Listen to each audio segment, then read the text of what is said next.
Remember being 7 years old and waiting for summer vacation. It felt like forever, like the last week of school was somehow longer than the entire rest of the year combined. Every day crawled, every hour stretched. Time was this enormous, slow, generous thing that gave you more of itself than you knew what to do with. Now you're older, and somehow an entire month disappears before you've finished adjusting to it. You blink, and it's Friday again.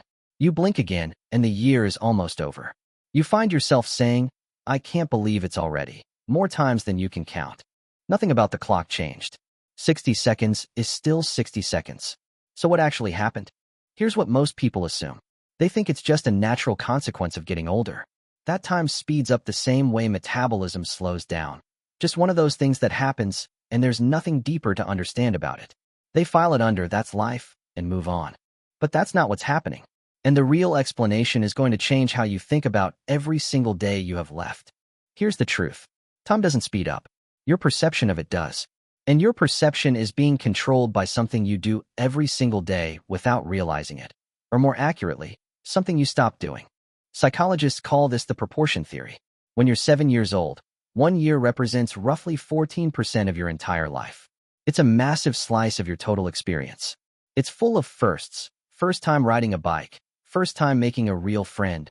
First time understanding something that felt too big for you before.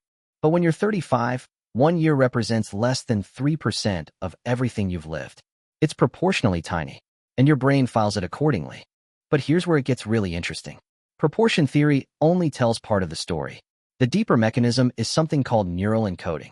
Your brain doesn't record time like a camera rolling continuously. It records moments. Specifically, it records new information, novel experiences, things it has never had to process before. When you're young, almost everything is new. Every experience requires your brain to build new neural pathways, store new information, create new reference points. That process takes up significant mental space. And when you look back at it, that period of time feels long, because it was dense with new data. But as you get older, the novelty disappears. You've driven that route to work so many times your brain stopped recording it years ago. You've had that conversation before. You've eaten that meal, watched that type of show, spent that kind of weekend. Your brain recognizes the pattern and goes into autopilot. It stops encoding. And when you look back at a month of autopilot, there's almost nothing there. The memory is thin. The time feels like it never happened. This is why a 2-week vacation to somewhere you've never been can feel longer in memory than 6 months of routine at home. The vacation was dense with new input.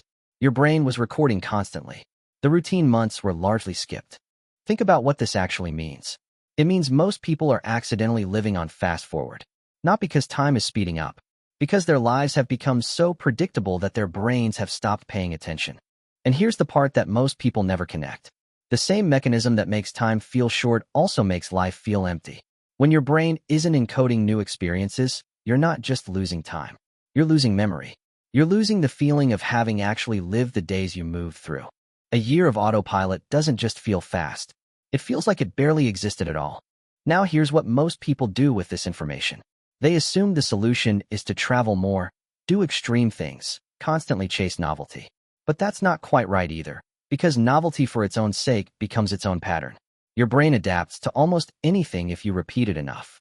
The real answer is something more specific. It's called perceptual richness, and it doesn't require quitting your job or buying a plane ticket. It requires attention. The research is clear. People who practice deliberate attention, who notice details they normally filter out, who approach familiar situations with genuine curiosity, who create small, meaningful firsts inside ordinary days, experience time as significantly longer and life as significantly richer than people running on autopilot. Learning something genuinely new, taking a different route, having a conversation that goes somewhere you didn't expect, sitting with an experience long enough to actually feel it rather than move through it. These aren't small things. They are literally the mechanism by which your brain decides how much of your life to record. The days you remember most vividly are almost never the comfortable ones.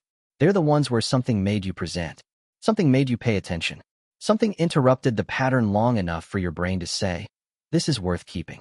You cannot get time back, but you can change the density of what's left. The clock isn't your enemy. Autopilot is. Wake up inside your own life before it becomes a memory you barely recognize.